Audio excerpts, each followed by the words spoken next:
देखिए कल हम ब्रांच पॉइंट कर रहे थे,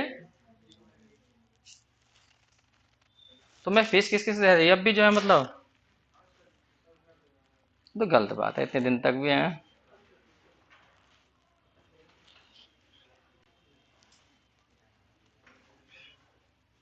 देखिए मैं क्या कल बताया था पिछली वाली वीडियो में कि जितने भी हमारी मल्टीपल वैल्यूड फंक्शन होती हैं उनमें हम जेड की एक वैल्यू रखते हैं तो फंक्शन की वैल्यू एक से ज्यादा निकलती हैं, उन्हें बोलते हैं मल्टीपल वैल्यूड।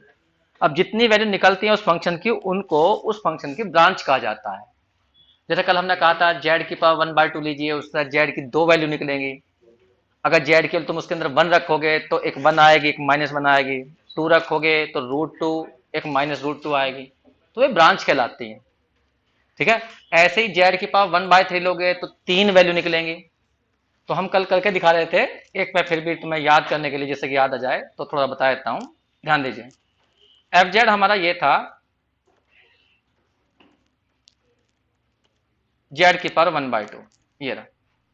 अब की बार मैं जेड की जो वैल्यू भर रहा हूं इन जनरल भर रहा हूं, कितना, आर ई की पावर आई थीटा। कल मैंने जेड की जगह 1 रख के दिखाया होगा तुम्हें, ध्यान भी है नहीं?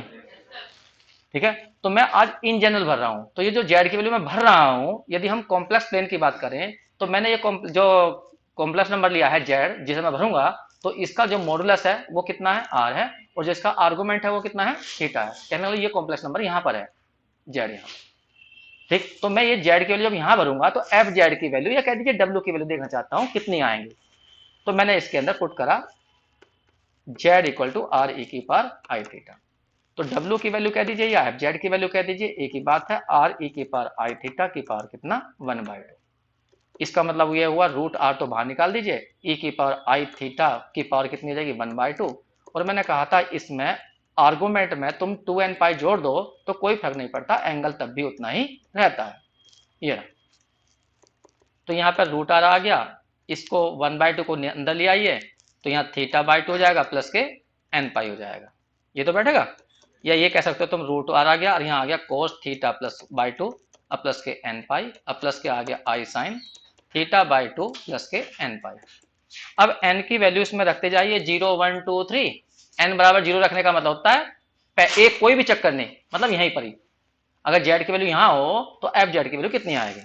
तो हम n बराबर 0 पे देखना चाहते हैं। ठीक है, तो तब कितनी वैल्यू बैठेगी डब्ल्यू की। यहाँ √r आएगा, यहाँ 0 भरा n की जगह 0, n पाई था, n पाई, n की वैल्यू 0 तो कितना जाएगा, cos θ/2।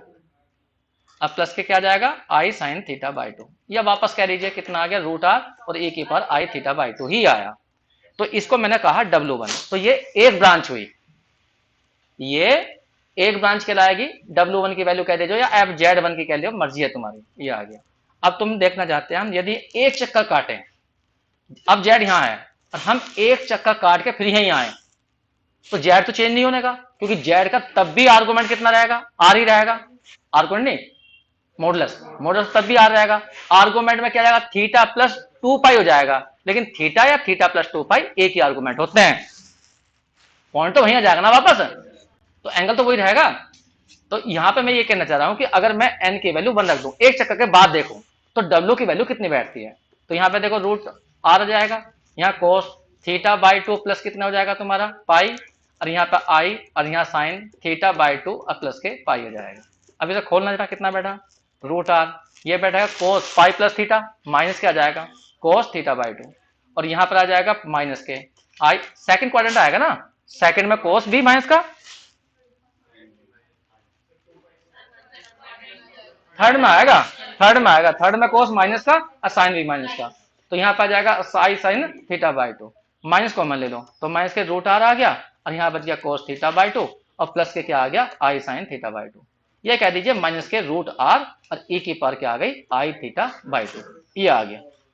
इसको मैंने W2 कहा। ये हमारी कहलाएगी दूसरी ब्रांच। ठीक है। इसके बाद में तुम n की वैल्यू 2 रखोगे, कहने दो चक्कर काटने के बाद वहां आओगे, तो फिर उसकी वैल्यू जो आएगी वो W1 आएगी, ऊपरले वाली। कल बताया था मैंने, रिपीट होना शुरू हो जाती है। n की वैल्यू 3 रखेंगे, रख के देख लीजिए एक बार और।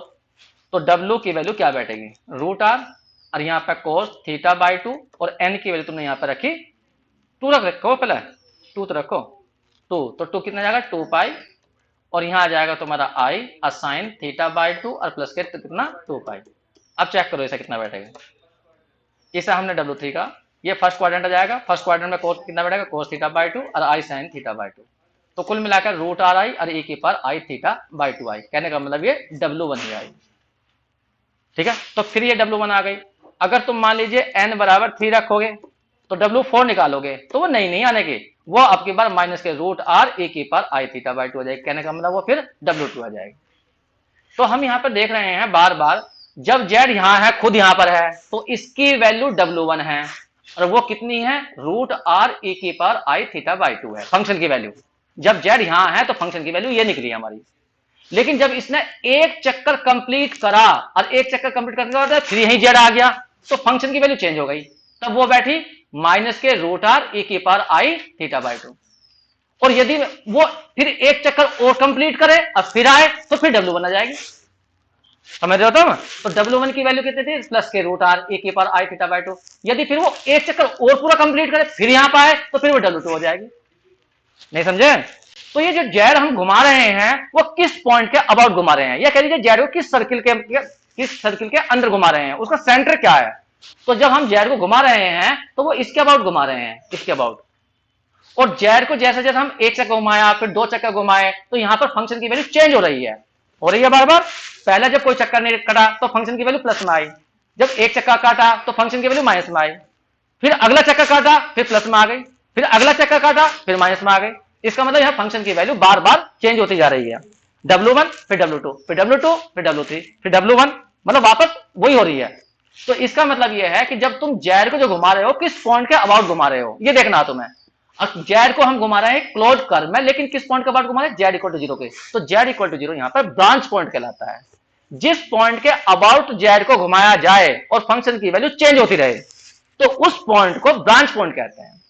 तो इस तरह से ब्रांच पॉइंट निकालना बड़ा मुश्किल काम हो जाता है कि हमें बार बार देखना पड़ता है किस पॉइंट के अबाउट घुमाएं। इसका एक शॉर्टकट है, तुम फंक्शन को ये चेक कर लीजिए किस पॉइंट पर डिफरेंशिएबल नहीं है, बस। जिस पॉइंट पर फंक्शन डिफरेंशिएबल नहीं होगी, कहना जिस पॉइंट पर फंक्शन एनालिटिक नहीं होगी, उस वही पॉइंट तुम्हारा ब्रांच पॉइंट है। तो बताइए इसे डिफरेंशिएबल कैसे चेक करेंगे, इसे डिफरेंशिएट करेंगे। डिफरेंशिएट करो, एफ डैश जेड की वैल्यू कितनी जाएगी, जेड की पावर 1/2 है तो 1/2 यहाँ आएगा, जेड की पावर माइनस के 1/2 जाएगी, 1/2 कुल मिलाकर 1/2 और नीचे आ जाएगा रूट जेड। तो बताओ किस पॉइंट पर डिफरेंशिएबल नहीं आएगी, 0 पर। 0 पर इसकी वैल्यू इनफाइनाइट पहुंच जाएगी। डिफरेंशिएबल कब कहते हैं, उसकी वैल्यू फाइनाइट यूनिक आनी चाहिए। तो हम कहेंगे 0 पर डिफरेंशिएबल नहीं है या 0 पर ये एनालिटिक नहीं है, तो 0 ही इसका ब्रांच पॉइंट है।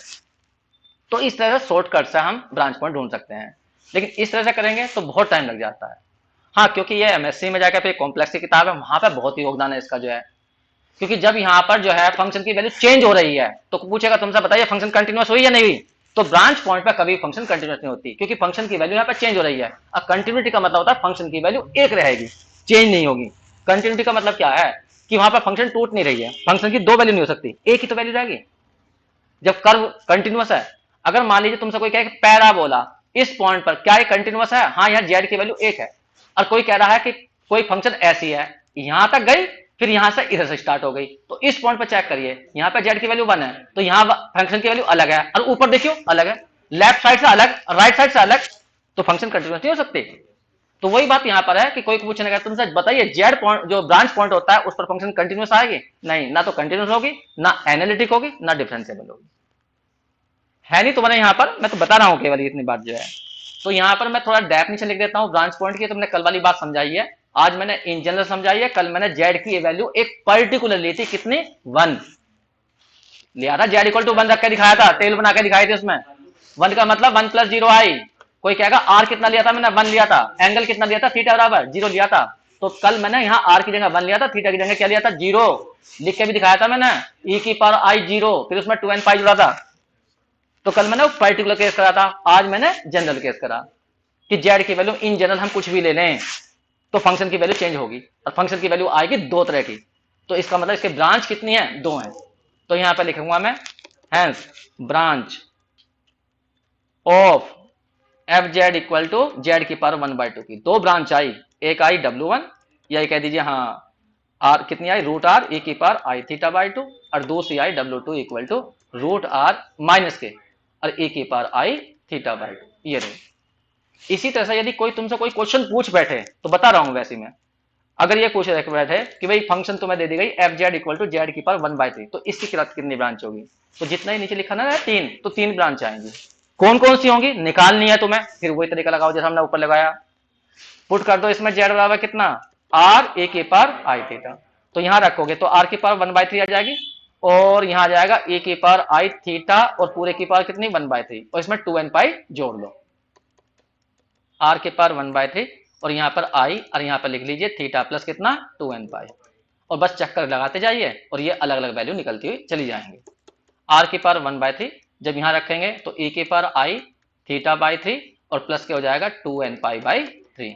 अब इसमें पुट करना शुरू कर दो, n की वैल्यू 0, तो बताइए कितना आएगा, आर की पावर 1/3, यहां 0 भरोगे तो ए की पावर आ जाएगा आई थीटा बाई 3, एक वैल्यू तो ये आई, तो ये एक ब्रांच आ गई।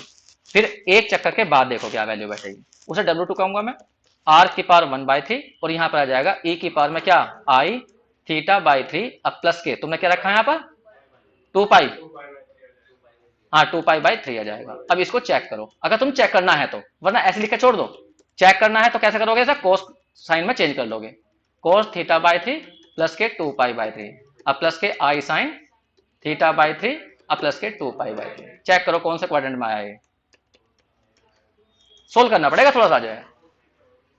2 पाई बाई 3 नहीं सोल्व कर सकते तो कोई बात नहीं, कोस ए प्लस बी का फॉर्मूला लगा दो, कोस ए प्लस बी का फॉर्मूला लगा तब निकाल लो, समझ रहे हो, तब तो कोस 2 पाई बाई 3 की वैल्यू निकल जाएगी। हाँ लेकिन मैं कह रहा हूं छोड़ो, चलो कर तो बताओ तक नहीं आई। हाँ cos थीटा बाई 3 मैं अलग कर देता हूं, cos थीटा बाई 3 प्लस के 2 पाई बाई 3 की वैल्यू निकालना चाहते हैं, तो cos थीटा बाई 3 और यहां आ जाएगा cos 2 पाई बाई 3 माइनस के sin थीटा बाई 3 और यहां आ जाएगा sin 2 पाई बाई 3। जरा बताओ cos 120 माइनस के 1/2, तो माइनस के 1/2 आएगा, cos थीटा बाई 3 आ जाएगा। यहां बताओ sin √3/2 कल बताया था मैंने ओमेगा आएगा, और sin थीटा बाई 2 आई भी रहेगा, यहाँ पर आई कहां रहेगा, आई तो पीछे रहेगा, ये तो आ गया ठीक, गलत हो गया, ये तो बैठेगा।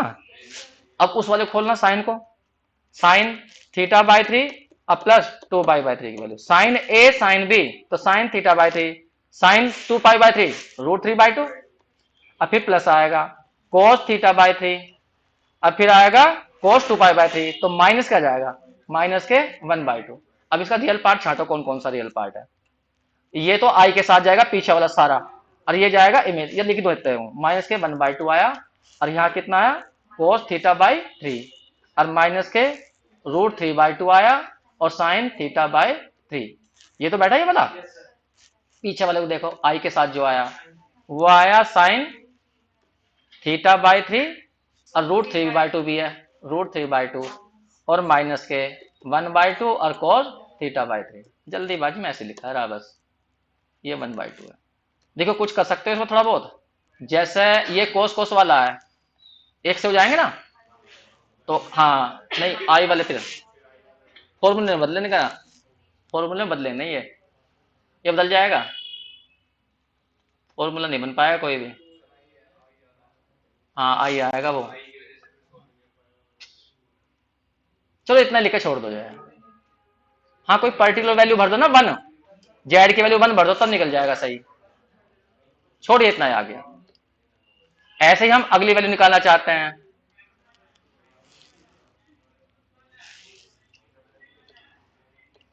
अब n की वैल्यू 2 भर दो,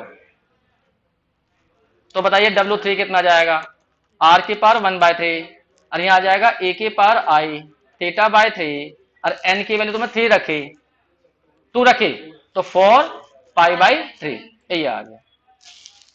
अब तुम जब n की वैल्यू 3 रखोगे अब ये रिपीट होना शुरू हो जाएंगे, तो बताइए W4 कितना बनेगा, r की पावर 1/3 और e की पावर आई और यहां पर रखोगे थीटा बाई 3 और जब 4 रखा यहां पर तो कितना जाएगा 6 पाई बाई 3, ठीक है। अब हम ये कहना चाह रहे हैं ये वाली जो वैल्यू आएगी वो जो सबसे पहली वैल्यू थी W1 की ये इसके बराबर बैठेगी, तो इसे खोलना पड़ेगा तुम्हें, खोलियो कितना बैठ गया 3 दूनी 6, कोस में तोड़ लो, कोस थीटा बाय 3 अब प्लस कितना आ जाएगा 2 पाई, ये तो आ जाएगा आई साइन थीटा बाय 3 प्लस 2 पाई। बताओ कितने की वैल्यू बैठ गई है फर्स्ट क्वाड्रेंट, तो cos थीटा बाय 3 अब प्लस कितना आ गया आई साइन थीटा बाय 3। तो कुल मिला के ये बैठ गया आर की पावर 1/3 ई की पावर आई थीटा बाय 3, यही आ गया।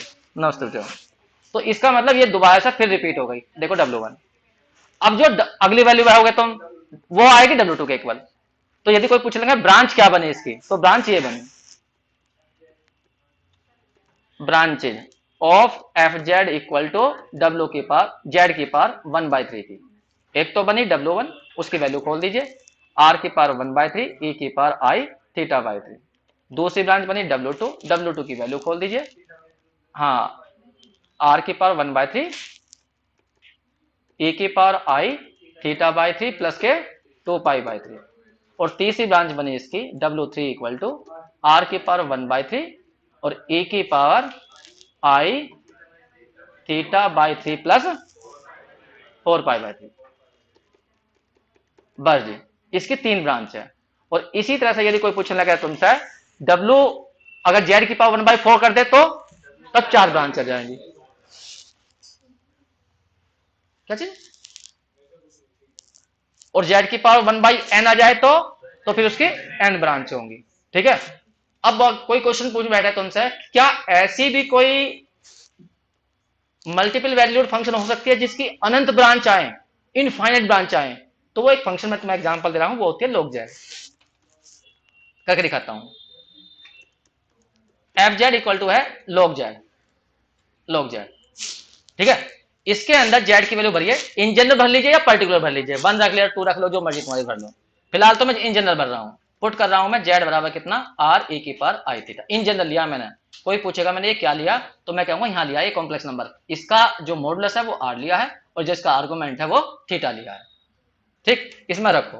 तो एफ जेड की वैल्यू कितनी आ जाएगी यहां पर लॉग आर और ई की पावर आई थीटा। इसे तोड़ दो लॉग के नियम से, तो लॉग आर आ जाएगा अब प्लस के लॉग आ जाएगा ई की पावर आई थीटा। अब यहां पर इसको लिखो लॉग आर और इसमें एक काम करो, पहले थीटा की जगह 2n पाई आई और ऐड कर दो, क्योंकि यहां पर ये थीटा है, एक चक्कर लगाओगे तो 2n पाई प्लस थीटा हो जाएगा, 2 चक्कर लगाओगे तो 4 पाई प्लस थीटा हो जाएगा, रहेगा ये कॉम्प्लेक्स नंबर यहीं पर ही, चेंज नहीं होने का कॉम्प्लेक्स नंबर।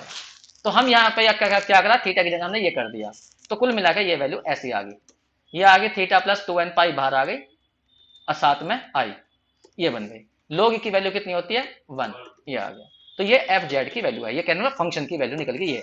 अब तुम इसमें एन की वैल्यू अलग भरते जाओ, पहले 0 रख के दिखाओ, तो W1 कितना आएगा लॉग आर आएगा प्लस के यहां 0 भर दिया तो थीटा आई आएगा। अब हमने एन की वैल्यू 1 रखी, W2 की वैल्यू कितनी आएगी लॉग आर आएगी और यहां आ जाएगी तुम्हारी थीटा प्लस 2 पाई। ये ऐसे ही तुमने एन की वैल्यू 2 रखोगे तो W की वैल्यू आएगी ये लॉग आर अब प्लस थीटा प्लस के 3 पाई। सोच के देखिए अगर मैं 3 रखूंगा क्या W की वैल्यू कभी रिपीट होगी, ये सोचो। थीटा प्लस के यहां आ जाएगा 4 पाई आई, बोलो कब आएगी रिपीट होगी, यहां ये 4 और यहां पर आएगा 6 आएगा। अब बताओ कभी ये रिपीट होगी, कभी वापस घूम कैसा आएगा, क्यों नहीं आएगा, क्योंकि यहां साइन कोस नहीं है, साइन कोस रिपीट करते हैं और साइन कोस यहां पे है नहीं कहीं, तो ये तो थीटा की वैल्यू बढ़ती बढ़ती जाएगी। अगर यदि मैं तुमसे पूछने लगूं कि वास्तव में ये अलग हैं, ये W की वैल्यू सारी अलग अलग हैं, रिपीट नहीं हो रही, इन्हें दिखाओ यहां पर। ये मान लीजिए 1 मिनट के लिए ये तुम्हारी रियल एक्सिस है और ये तुम्हारी इमेजिनरी एक्सिस है, पहले W1 को शो करो, W1 का रियल पार्ट कितना है log r, इसका पॉइंट क्या बनेगा log r, इमेजिनरी पार्ट कितना है थीटा, थीटा चाहे कितना भी एंगल हो कोई भी हो, इन्हें शो करो। तो जब भी ये यहां पे शो किया जाएगा तो कितनी डिस्टेंस ली जाएगी रियल एक्सिस पे log r, एंगल कितना है थीटा, थीटा ऊपर दिखाया जाएगा, तो ये पॉइंट यहां बैठेगा log r और थीटा, ये है हमारा W1। अब W2 को करना, W2 में रियल पार्ट कितना log r है उतना ही है, तो इतना ही यहां लेना, लेकिन ये जो इमेजिनरी पार्ट है वो बढ़ गया, तो इसके ऊपर जाएगा नीचे आएगा, ये वाली ऊंचाई है थीटा, अब कितनी होगी थीटा प्लस 2 पाई, तो ऊपर जाएगा तो W2 यहां पहुंच जाएगा log r और थीटा प्लस 2 पाई, ये रहा ये W2 है। ऐसे W3 जाएगा तो इसके ऊपर ही जाएगा, यहां पर W3 कितना हो जाएगा log r और यहां हो जाएगा थीटा प्लस कितना 4 पाई। मेरा कहने का मतलब है जैसे जैसे तुम यहां n की वैल्यू बढ़ाते जाओगे तो उस तरह से ये वैल्यू कभी रिपीट नहीं होंगी, बढ़ती जाएंगी, ऊपर को चलती जाएंगी। तो ये एक ऐसी फंक्शन है जिसके जो मल्टीपल वैल्यूड है लेकिन इनफाइनाइट ब्रांच रखती है, क्योंकि इसकी ब्रांच कभी रिपीट नहीं होंगी। ठीक है, तो कोई पूछने का ब्रांचेज कितनी होंगी इसकी, इनफाइनाइट लिख देना। और वो ब्रांच होंगी पहली वाली W1, फिर W2, फिर W3, कभी खत्म नहीं होंगी। तो ये मैंने तुम्हें कुछ एग्जांपल दिए हैं ब्रांच के बारे में।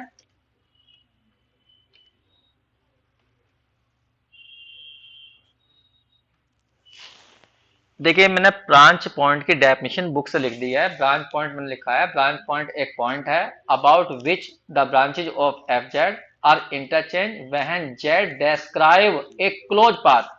लेकिन मैंने यहाँ पे सर्किल लिया है, और सर्किल जो लेना है वो क्लोज पाथ जो लेना है जिसके अबाउट वो घूम रहा है, उस पॉइंट को बोलते हैं, जिस पॉइंट के अबाउट है वो घूम रहा है, उस पॉइंट को बोलते हैं यहाँ पर ब्रांच पॉइंट। तो हम जो जेड घुमा रहे थे वो हमेशा किसके अबाउट घुमाए थे, सर्किल के अंदर घुमाए थे। और सर्किल जो बना रहे थे वो किस पॉइंट के अबाउट बना रहे थे, उसके सेंटर के अबाउट। तो सेंटर यहाँ पे क्या था, ओरिजिन था। तो ओरिजिन जो है, ये जो जेड इक्वल टू 0 है, यही कहलाएगा उसका ब्रांच पॉइंट, जिसके अबाउट तुम इस जेड को घुमा रहे हो और फंक्शन की वैल्यू चेंज हो रही है।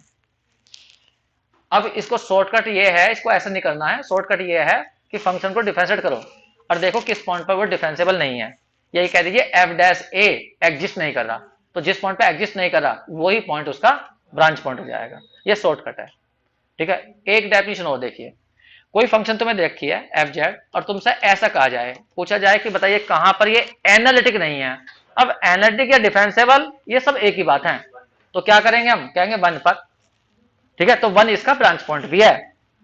आगे बात समझ में। एक बात एक और तुम्हें तुक्का बताता हूं कि अगर कभी फंक्शन के अंदर तुम्हें मोड दिखाई दे जाए या जेड बार दिखाई दे जाए, और वो कभी पूछे एनालिटिक है नहीं है, हमेशा ये कभी एनालिटिक नहीं होती।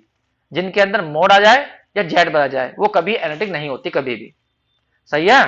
लॉग जेड ये कभी एनालिटिक नहीं होगी, क्योंकि लॉग जेड को एनालिटिक चेक करने के लिए डिफरेंशिएट करना पड़ेगा, तो 1 अपॉन जेड जाएगा, और 1 अपॉन जेड जेड पर कहां, 0 पर गड़बड़ कर जाएगा। तो ये छोटी मोटी बातें हैं। तो जैसा जेड दिखाई दे रहा है तो मैं मोड जेड दिखा, जेड बार दिखाई दे रहा है, मोड जेड दिखा रहा है किसी क्वेश्चन के अंदर, तो तुरंत देखते कह देना कि ये एनालिटिक नहीं होते। तो ये छोटी छोटी बातें हैं ना, नोट कर लीजिए, कभी दिक्कत पड़े बाद में भूल जाओ तुम, क्योंकि तुम्हें ऑब्जेक्टिव करने हैं। जिन फंक्शन के अंदर जेड बार या मोड जेड आ जाए वे कभी भी एनालिटिक नहीं होती।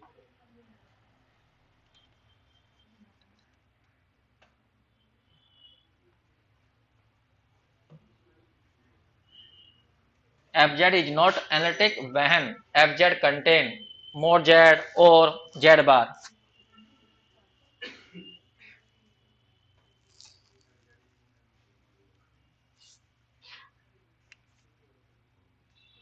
लिख लिया। अगर मान लीजिए कोई फंक्शन किसी पॉइंट पर एनालिटिक नहीं है तो उस पॉइंट को क्या कहते हैं, उसे सिंगुलर पॉइंट बोलते हैं। अब एक डेफिनेशन हो रहेगा इसके अंदर, सिंगुलर पॉइंट लिखिए। सिंगुलर पॉइंट या सिंगुलर टीज भी बोलते हैं, वैसे तो ये पूरा टॉपिक वही एमएससी वाला है। सिंगुलर टीज कह दीजिए, सिंगुलर पॉइंट लिखिए। सिंगुलर पॉइंट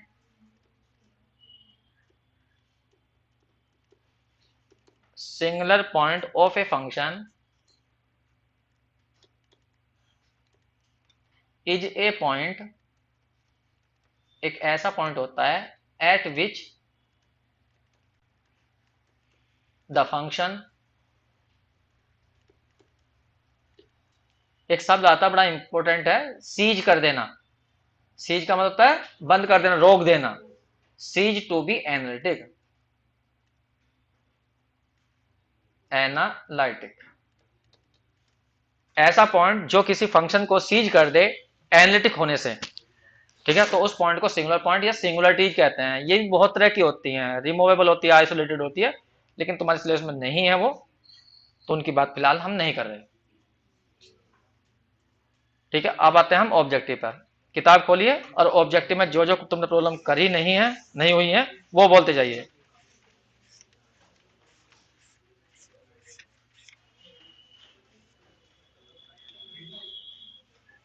जल्दी जल्दी बोलना, बताइए। फर्स्ट क्वेश्चन बोल दो। क्वेश्चन नंबर 1,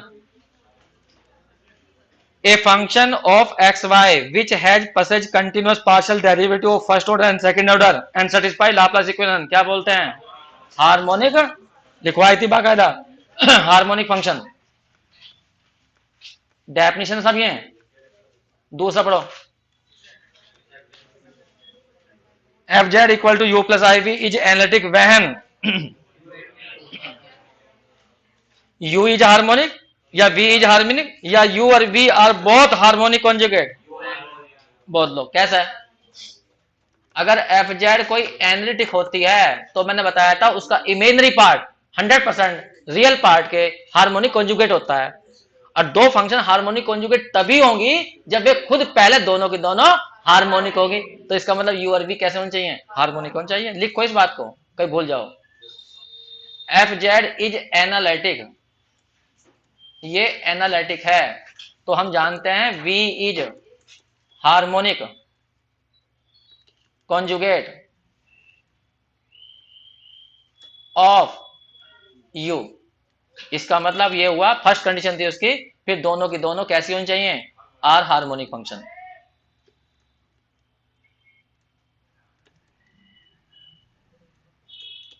ये फर्स्ट कंडीशन थी. दूसरी कंडीशन थी U V satisfy the Cauchy Riemann equation. Question number 3 पढ़ो.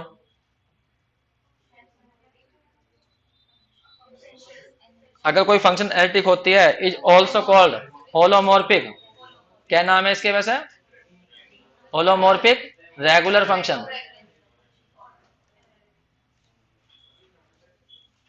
या एनालिटिक. फोर्थ पढ़ो. An analytic function with constant argument. जिस फंक्शन का जो एनालिटिक हो और उसका आर्गुमेंट क्या हो? कांस्टेंट हो. तो मैंने ये एग्जांपल करवाई थी 25. अगर किसी एनालिटिक फंक्शन का आर्गुमेंट कांस्टेंट है तो 100% वो फंक्शन खुद कांस्टेंट होगी. 4 पार्ट थे. अगर किसी एनालिटिक फंक्शन का रियल पार्ट कांस्टेंट है तो भी वो फंक्शन कांस्टेंट है. उसका इमेजनरी पार्ट कांस्टेंट है तो भी वो फंक्शन कांस्टेंट है. उसका मोड कांस्टेंट है तो भी वो फंक्शन कांस्टेंट है. उसका आर्गुमेंट कांस्टेंट है तो भी वो फंक्शन कांस्टेंट है. फिर तो कांस्टेंट हो ही जाएगी अपने आप ही. भाई यू और वी दोनों कांस्टेंट हो गए तो एफ जेड कांस्टेंट बनी गई. क्वेश्चन नंबर 5 पढ़ो. एनालिटिक फंक्शन हाँ विद कांस्टेंट मॉडुलस. अब देखो वही कह दिया, उसका मोड कांस्टेंट है तो 100% तब भी वो कांस्टेंट ही होगी. तो एफ जेड कांस्टेंट होगी.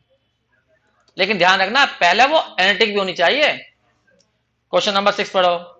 एफ जेड इक्वल टू दिया हुआ है तुम्हें sine X cos hyperbolic Y plus I cos X sine hyperbolic Y. क्या पूछ रहा है वो?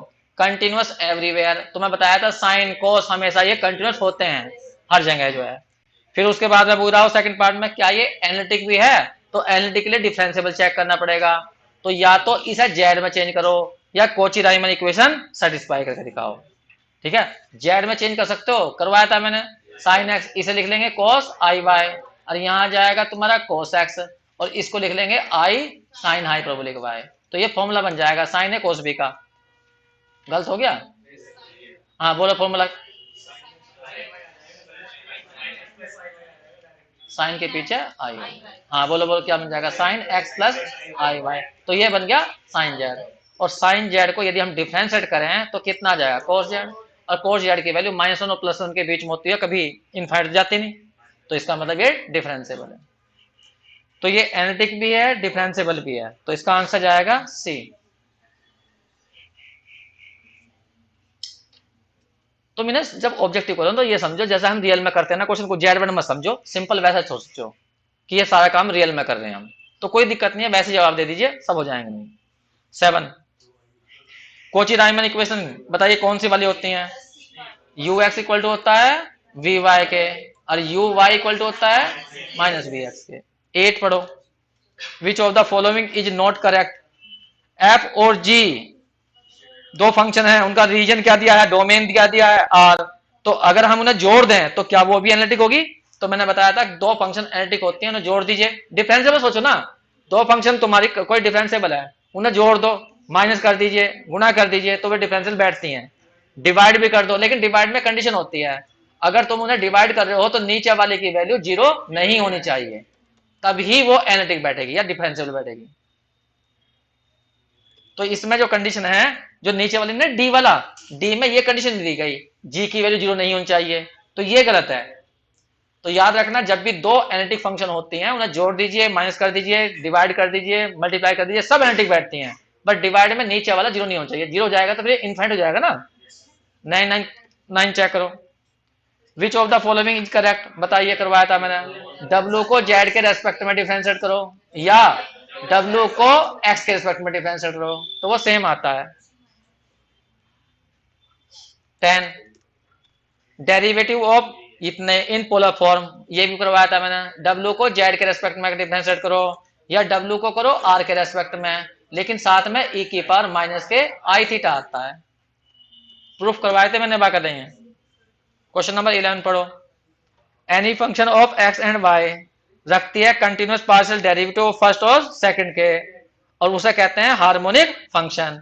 और जो वो इक्वेशन बनेगी वो क्या कहती है, Laplace equation. Laplace equation. Question number 12 पढ़िए। हाँ बिल्कुल, बस वही वाली बात होगी, 12 ऊपर वाला क्वेश्चन हो गया। 13 पढ़िए। Analytic function with constant modulus हो गया 13 में। हाँ, एफ जेड इक्वल टू ये दिया हुआ है, जिसका यू ये दिया हुआ है, तो तुम्हें वी बताना है। तो एफ जेड इक्वल टू है यू प्लस आई वी। ठीक है, यू तुम्हें दे दिया कितना है, एक्स क्यूब प्लस माइनस के 3xy²। अब वो पूछ रहा है वी बताओ, तो तुम्हें बताया था मिलने थॉमसन मेथड। पहले डेल यू डेल एक्स निकाल लो, तो बताओ डेल यू डेल एक्स कितना आएगा, 3x² माइनस के 3y²। Del U del Y निकालो, तो पहला तो जीरो हो जाएगा, माइनस के 6xy हो जाएंगे। अब मिलने थॉमसन मेथड क्या कहता है, एफ डैश जेड बनाओ। कैसा बनाना, del U del X plus के I del V del X, और कोची डायमंड से यू में ही चेंज कर लो, तो बाई सी आर से चेंज करो इसे सेकंड वाले को, तो del U del X plus के माइनस क्या जाएगा, हाँ क्योंकि डेल यू डेल वाई की वैल्यू होती है माइनस के डेल वी डेल एक्स, तो यहाँ माइनस आ जाएगा डेल यू डेल वाई। भरो, डेल यू डेल एक्स की वैल्यू तो ये रही 3x² माइनस के 3y², और माइनस के I del U del Y की वैल्यू ये रही, तो प्लस के 6xy। फिर पुट कर देते हैं, जहां x है वहां z, जहां y है वहां 0 भरियो, तो एफ डैश जेड की वैल्यू कितनी जाएगी 3z², और बाकी ये सब क्या हो जाएगा 0। अब इसे इंटीग्रेट कर दो, जब तुम इसे इंटीग्रेट करोगे तो एफ जेड की वैल्यू हो जाएगी z3, और एक कांस्टेंट जोड़ देंगे, कांस्टेंट बाद में देखेंगे। जेड की वैल्यू खोल दो, जिससे कि हम इमेजनरी पार्ट, ये हमने क्या बनाई एनालिटिक फंक्शन, अब हमें चाहिए इमेजनरी पार्ट, इसका क्यूब खोल दो। जब क्यूब खोलोगे तो बताओ ए की क्यूब प्लस बी की क्यूब प्लस के 3 बी का square plus 3 a² into B, ये तो होता है। तो यहां जाएगा x³ आई क्यूब होता है माइनस के आई y³, और यहां जाएगा प्लस के आई भार 3x नहीं माइनस हो जाएगा माइनस के 3xy², और यहां जाएगा प्लस के आई और 3x²y। रियल पार्ट छांटो कितना आया, रियल पार्ट आया x³ माइनस के 3xy², और इमेजनरी पार्ट में आई कॉमन ले दियो माइनस के y³ और प्लस के 3x²y। अब तुम्हें बताना है u देखो कितना था, x³ माइनस के 3xy², और देखो u इतना ही आया, तो मुझे जो कांस्टेंट जोड़ना चाहिए वो प्योरली रियल जोड़ना चाहिए या प्योरली इमेजनरी, प्योरली इमेजनरी जोड़ना चाहिए, जिससे कि कांस्टेंट किसके साथ पहुंच जाए, इमेजनरी पार्ट के साथ पहुंच जाए। समझ रहे हो मेरी बात को, तो यहां पर प्लस के आई सी आ जाएगा, तो ये इसके साथ पहुंच जाएगा, तो बताओ इमेजनरी पार्ट कितना हो जाएगा, माइनस के y³ प्लस के 3x²y और प्लस के c। बस ये आंसर आ गया। अब मैं तुम्हें तुक्का बताता हूं, कर लिया, ठीक। जब कभी तुम्हें ऐसा दिया हो ना, तुक्का है पहले बता रहा हूं, एफ जेड दिया है, वो एफ जेड का रियल पार्ट दिया, इमेजनरी पार्ट पूछ रहा, या कभी कभी कहता है एफ जेड ही निकाल के दिखाओ, तो ऐसे क्वेश्चनों में शॉर्टकट ये है कि जहां तुम्हारा क्वेश्चन में यू के अंदर जहां एक्स है वहां जेड भर देना, जहां वाई है वहां 0 भर देना, तो एफ जेड निकल जाएगी सीधी एकदम। बताइयो, यहां क्या जाएगा z³, और ये क्या बन जाएगा सारा 0, ये बन गई, और तुम नीचे देखो ये रही एफ जेड बराबर ये रही। समझ में नहीं आया, अब फिर उसको जेड की जगह x प्लस आई वाई भर दो और तोड़ लो, इमेजनरी पार्ट निकल जाएगा। तो तुक्का है केवल, ये कोई रूल नहीं है। कभी रूल समझ लो तो शॉर्टकट कहीं को लिख लियो, कुछ भी कोई सा भी रखो, हाँ, या वीद रखा हो तब भी यही।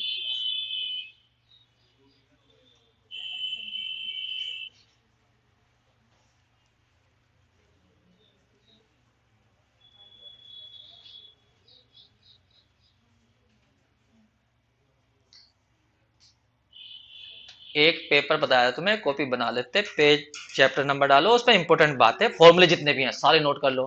कोई ऐसी बात दिखाई देगा शॉर्टकट वाली, उसे नोट कर लो। अब तुम बीच में नोट करोगे तो सारे गायब हो जाएंगे, पता चलने का नहीं। कर रहे हो इसे या कर लोगे? ठीक है, नेक्स्ट देखो कौन सा क्वेश्चन था।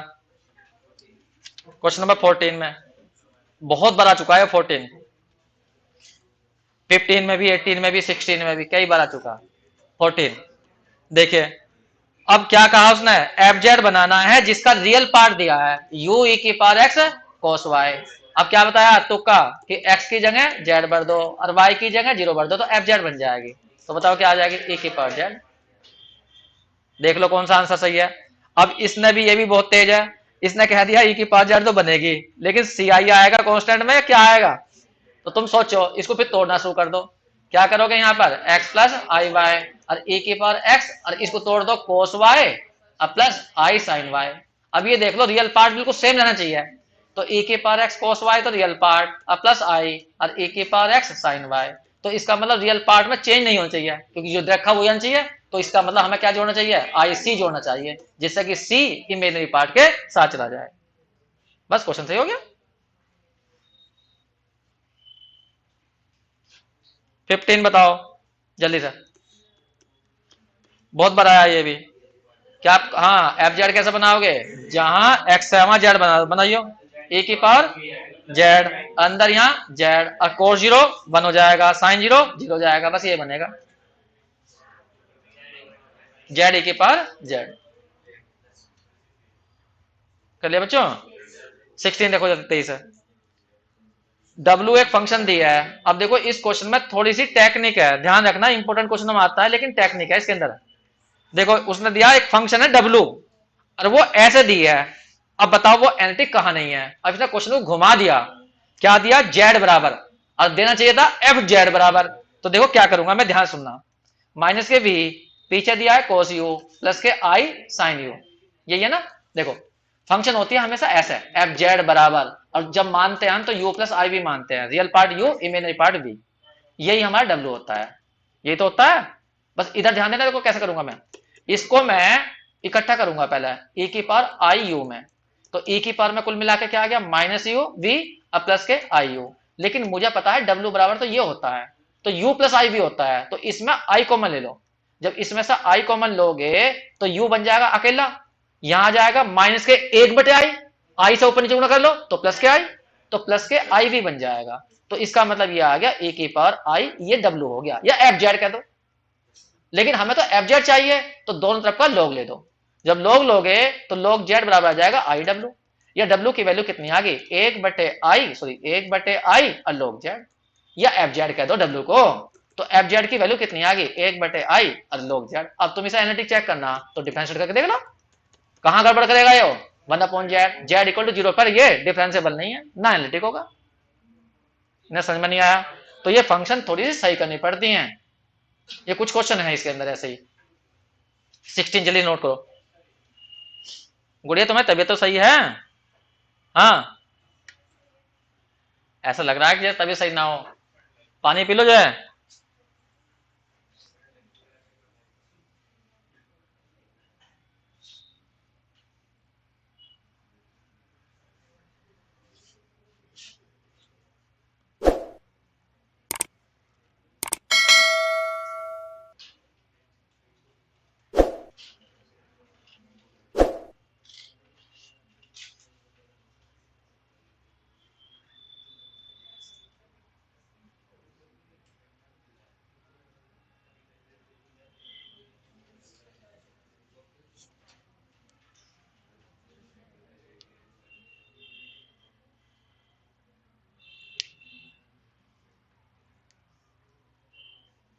अब वो कह रहा है बताओ इस फंक्शन को कौन रोकेगा एनालिटिक होने से, तुम बताओ कौन रोक रहा है इसे एनालिटिक होने से, जेड इक्वल टू जीरो, क्योंकि हमें पता एफ डैश जीरो की वैल्यू क्या बन जाएगी इनफाइनाइट, तो जीरो रोक रहा। तो कोई कहने का सिंगुलर पॉइंट क्या हुआ, सिंगुलर पॉइंट का मतलब होता है जो उसे रोकता हो, तो जीरो रोक रहा, तो जीरो यहाँ पे सिंगुलरिटी कहलाएगा, सिंगुलर पॉइंट कह दीजिए या सिंगुलरिटीज बोल दीजिए।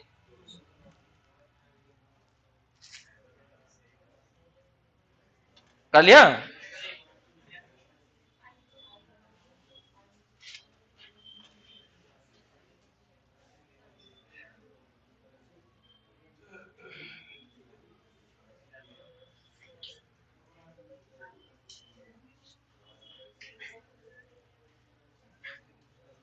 बहुत टाइम लगा दिया तुमने।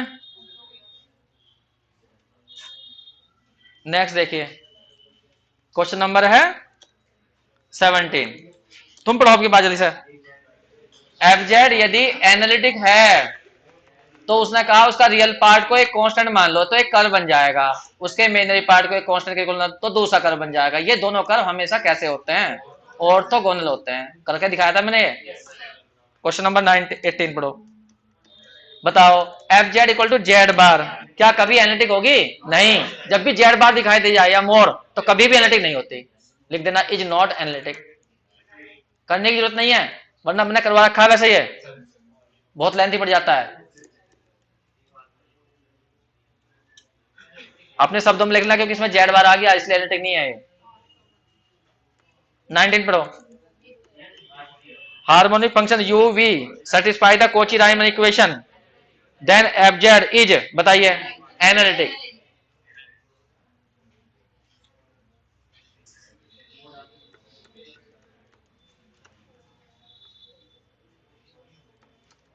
ट्वेंटी पढ़ो। अब देखो W इक्वल टू क्या आ गया, मोड आ गया, तो ये एनालिटिक कभी नहीं हो सकती। हाँ कंटिन्यूस तो होगी ये, क्योंकि तुम्हें बताया था मोड जेड की जगह एक्स प्लस आई वाई रखो तो इसका रियल पार्ट हो जाएगा X square plus Y square, imaginary part हो जाएगा जीरो, बताया था मैंने करके ये। और ये कैसा है, एक एल्जेब्रिक फंक्शन, एल्जेब्रिक फंक्शन हमेशा कंटिन्यूस होती है, तो एक कंटिन्यूस तो होगी लेकिन ये एनालिटिक नहीं होगी। कर रखा मैंने ये, बस यहां तुम लिख लो मोड आ रहा है इसलिए एनालिटिक नहीं है ये। अब देखो आंसर कौन सा है, नो वेयर डिफरेंसेबल,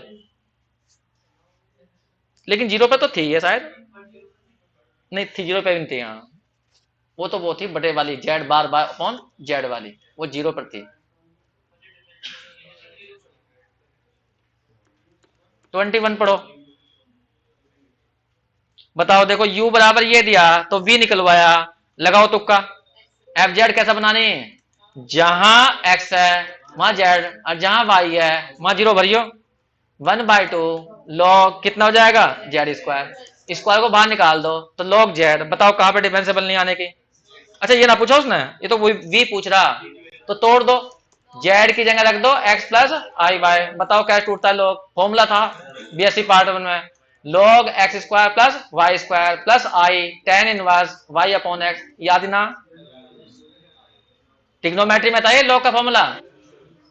तो बताइए इसका इमेजिनरी पार्ट कितना आ गया, ये आ गया tan inverse Y upon X, और रियल पार्ट आ गया ये वाला।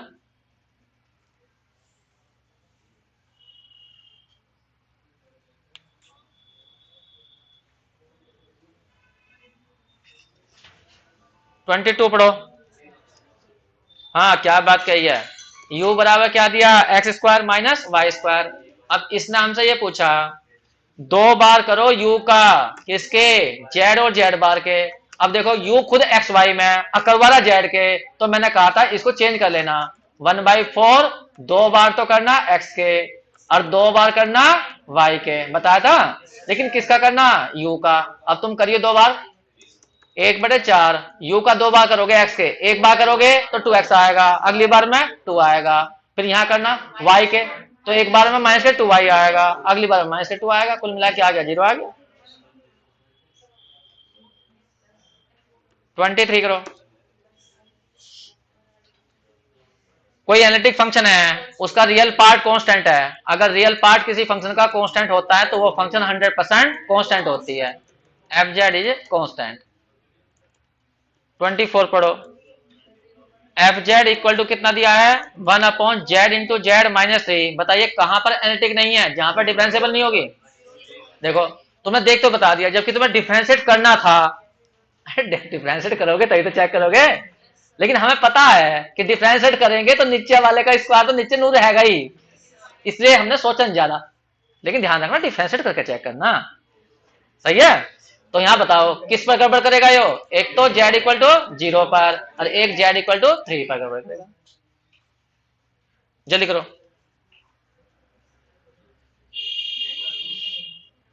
टाइम हो गया। तुमने खुद तो करे नहीं होंगे, ये कर लिए थे सभी हैं।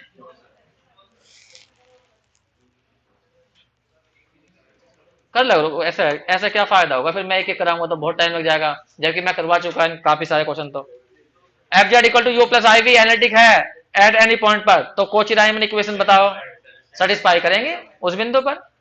बस जी, तो इन्हें करके देख लेना, कल को करके जरूर लाना है ना, जो रह जाए वो बताऊंगा बस, केवल टाइम लगेगा बेमतलब का इतना। और